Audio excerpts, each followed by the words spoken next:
আলাবৈ ৰণৰ স্মৃতি সৌধ উন্মোচন মন্ত্ৰী ডক্টৰ হিমন্ত বিশ্ব শৰ্মা আমি পুনে পুনে গৈছো অনুষ্ঠানৰ মাজলৈ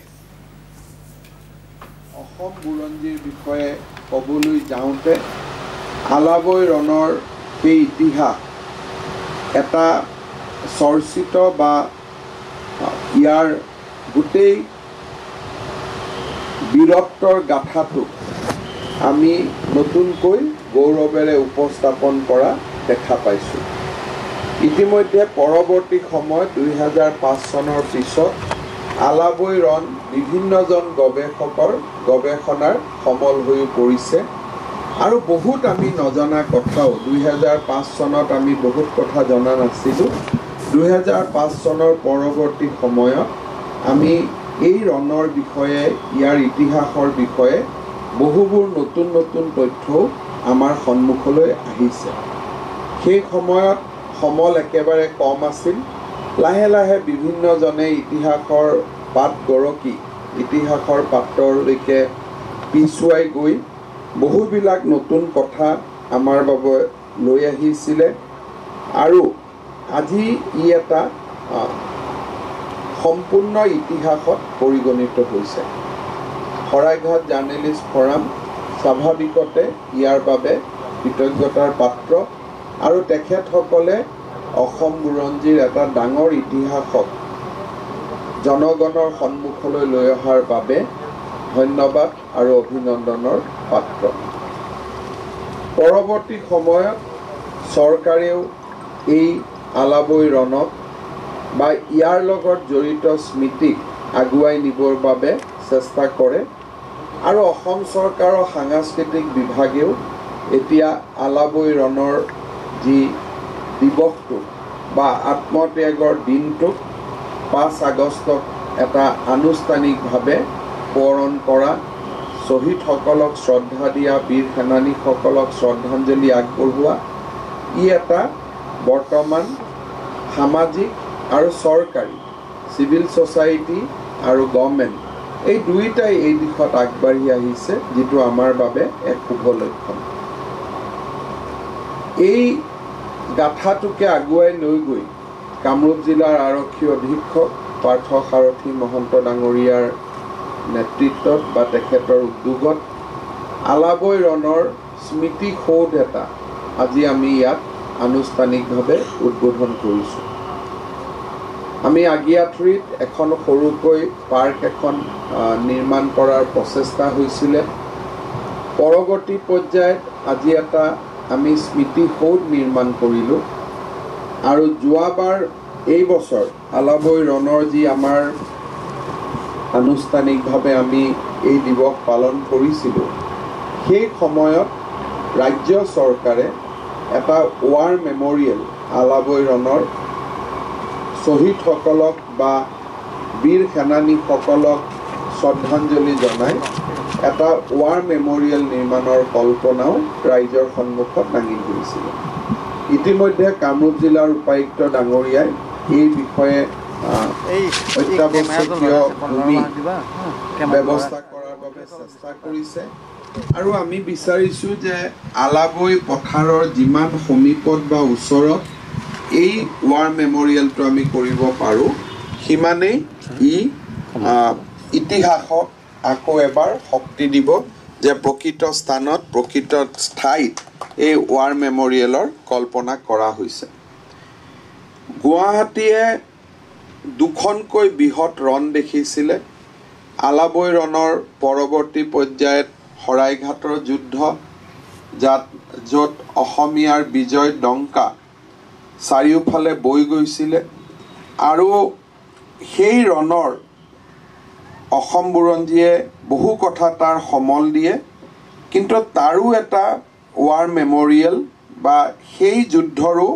স্মৃতি সৌধ এটা প্ৰপাৰ স্মৃতি সৌধ এটা আমি এতিয়ালৈকে বনাব পৰা নাই বা আমি বনোৱা নাই মই ভাবোঁ যে কামৰূপ জিলাৰ আৰক্ষী অধীক্ষক ডাঙৰীয়াই আজি যি প্ৰস্তাৱ দিছে সেই প্ৰস্তাৱক স্বাভাৱিকভাৱে চৰকাৰে বিবেচনা কৰিব আৰু মই কামৰূপ জিলাৰ উপায়ুক্ত মহোদয়ক এই দিশত আগভাগ ল'বলৈ অনুৰোধ জনাইছোঁ অসম বুৰঞ্জীয়ে নহয় ভাৰত বুৰঞ্জীৰ এটা ডাঙৰ অধ্যায় আছিলে ঔৰংজেবৰ সভ্যতা সংস্কৃতিৰ ওপৰত আক্ৰমণ। ভাৰতৰ বুৰঞ্জীয়ে মোগল সাম্ৰাজ্য বা মোগল সভ্যতাক বহু ধৰণে বিবেচনা কৰে আৰু বহু ক্ষেত্ৰত এই সভ্যতা বা মোগলৰ যিটো প্ৰভাৱ ভাৰতবৰ্ষৰ ওপৰত তাক আজিৰ দিনটোতো হিষ্টৰিয়ানসকলে আলোচনা কৰি আহিছে। ঔৰংজেবৰ শাসনৰ গোটেই মূল ভেটিটোৱে আছিল যে ভাৰতৰ সভ্যতা সংস্কৃতি যি আমি ভিন্নতা আৰু বৈচিত্ৰ্যৰ কাৰণে যাক গোটেই বিশ্বত তাৰ স্থান আছিলে সেই বৈচিত্ৰ্যটোৰ পৰিৱৰ্তে ই এক একত্ৰিত সভ্যতা বা ইছলামিক সভ্যতালৈকে ৰূপান্তৰ কৰাৰ ঔৰংজেবে প্ৰচেষ্টা চলাইছিল। সম্ৰাট আকবৰৰ নেতৃত্বত ভাৰতবৰ্ষৰ বৈচিত্ৰতাক সন্মান জনাই তেখেতে এনেকুৱা এটা ধৰ্মৰ পোষকতা কৰিছিল যাক আমি দিন ইলাহী বুলি কওঁ আৰু তেখেতে ইছলামিক সভ্যতা বা ইছলামিক ধৰ্মৰ মূল ভেটিটোক ৰাখিও তেখেতৰ শাসনকালত ভাৰতবৰ্ষৰ বৈচিত্ৰতাটোক একমোডেট কৰাৰ বাবে চেষ্টা কৰিছিল। কিন্তু ঔৰংজেবৰ সময়ত ভাৰতবৰ্ষৰ বৈচিত্ৰতাটোক ডিফাই কৰা হৈছিল আৰু তেখেতৰ গোটেই সাম্ৰাজ্য চলোৱাৰ পটভূমিত হিন্দু মঠ মন্দিৰ আৰু হিন্দু সাম্ৰাজ্যৰ ওপৰত আক্ৰমণ এই ধৰণে তেখেতে নিজৰ ৰাজত্ব বা নিজৰ সাম্ৰাজ্যক আগুৱাই লৈ গৈছিল। আমি অনুভৱ কৰোঁ যে সেই সময়ত যদি ছত্ৰপতি শিৱাজী নাথাকিলেহেঁতেন, মহাবীৰ লাচিত নাথাকিলেহেঁতেন আৰু শিখ ৰেজিষ্টেন্স এই গোটেই ঔৰংজেবৰ আগ্ৰাসনৰ বিৰুদ্ধে যিটো দশম গুৰু গোবিন্দ সিঙৰ নেতৃত্বত যিটো শিখ ৰেজিষ্টেন্স আৰম্ভ হৈছিল এই তিনিওটা কাহিনী যদি নহ'লহেঁতেন তেতিয়াহ'লে হয়তো এইখন ভাৰতবৰ্ষ আমি দেখা নাপালোহেঁতেন। আজি আমি বহুতে দেখা পাওঁ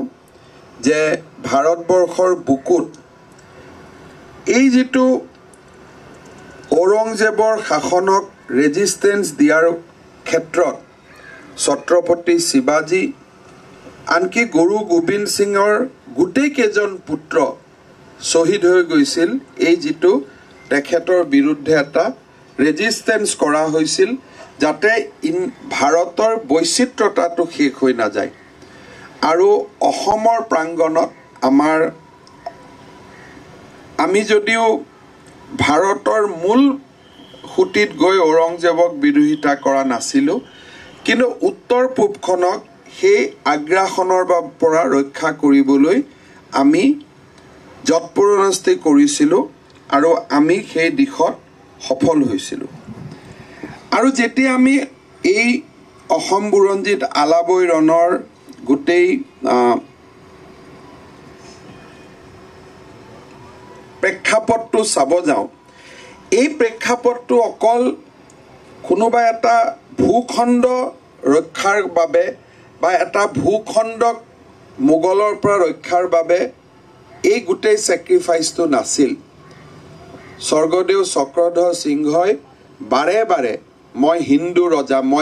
ৰজা অৰ্থাৎ চিভিলাইজেশ্যনৰ যিটো ইম্পেক্ট বা চিভিলাইজেশ্যনেল যিটো কনফ্লিক্ট তাক বাৰে বাৰে অসম বুৰঞ্জীৰ পাতত সোঁৱৰাই দিয়া হৈছিলে যে এইটো অকল জিঅ'গ্ৰাফি এটা প্ৰটেকশ্যনৰ কাৰণে ছেক্ৰিফাইচ নাছিল, it was also A sacrifice to protect the civilisation. আজি আমাৰ অসমৰ যিবিলাক সমসাময়িক বুৰঞ্জীবিদ আছে তেওঁলোকে গোটেই আলাবৈ বা শৰাইঘাটৰ যুদ্ধক এটা জিঅ'গ্ৰাফি বা ভূখণ্ডক মোগলৰ পৰা ৰক্ষাৰ বাবে কৰা ছেক্ৰিফাইচ হিচাপে তেওঁলোকে ক'ব খোজে কিন্তু আমি যদি গোটেই ইয়াৰ দৃষ্টিভংগীবিলাক চাওঁ বা আমি যদি সেই সময়ত স্বৰ্গদেউ চক্ৰধৰ সিংহ আতন বুঢ়াগোহাঁই লাচিত এইসকলৰ মাজত কথোপকথনটো চাওঁ বা তেওঁলোকৰ যদি বুৰঞ্জীৰ আমি সমলবিলাক চাব যাওঁ তেতিয়াহ'লে আমি দেখা পাওঁ it was more of a civilizational conflict rather than a conflict to protect a particular geography আৰু সেই দিশৰ পৰা গুৰু গোবিন্দ সিঙে হওক ছত্ৰপতি শিৱাজীয়ে হওক তেওঁলোকৰ সংগ্ৰামখনো আছিল বা তেওঁলোকৰ